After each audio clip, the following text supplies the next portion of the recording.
民數記第18章第1至32節。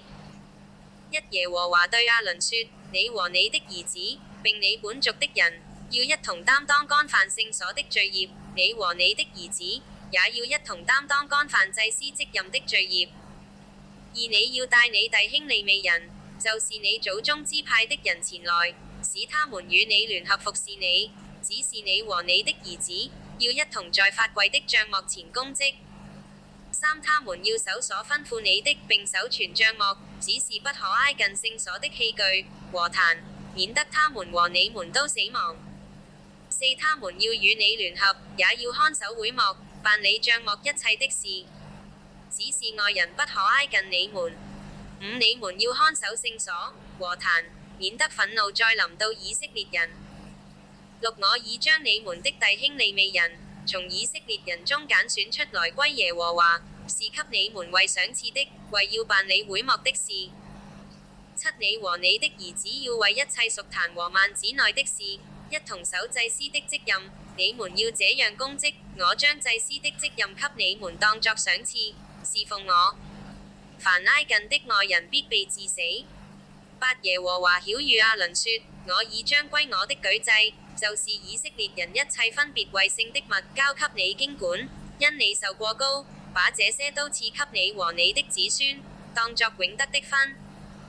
9以色列人歸給我至聖的供物，就是一切的素祭、贖罪祭、贖愆祭，其中所有存留不經火的，都為至聖之物，要歸給你和你的子孫。10你要拿這些當至聖物喫，凡男丁都可以喫，你當以此物為聖。11以色列人所獻的舉祭並搖祭，都是你的，我已賜給你和你的兒女，當作永得的分。凡在你家中的潔淨人都可以喫。12凡油中、新酒中、五穀中治好的，就是以色列人所獻給耶和華初熟之物，我都賜給你。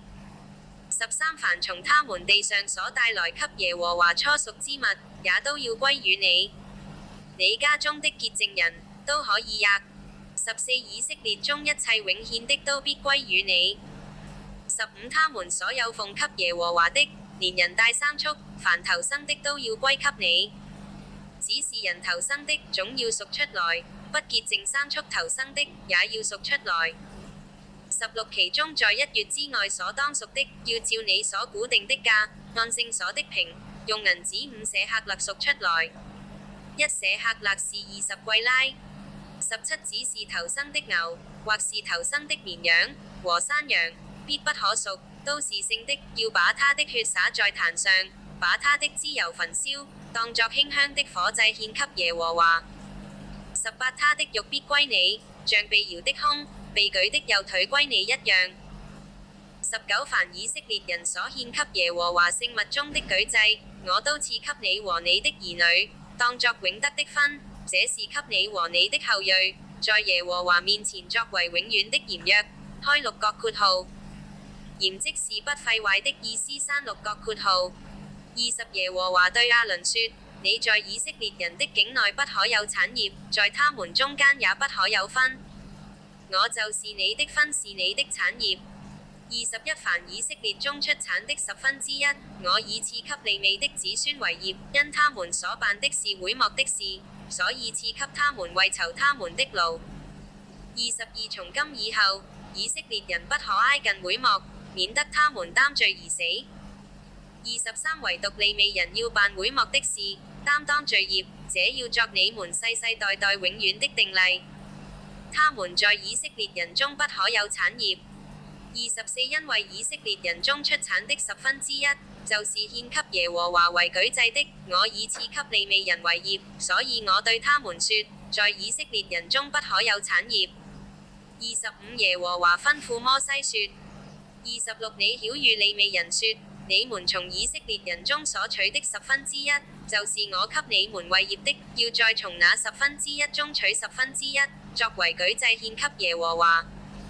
27這舉祭，要算為你們場上的穀，又如滿酒榨的酒。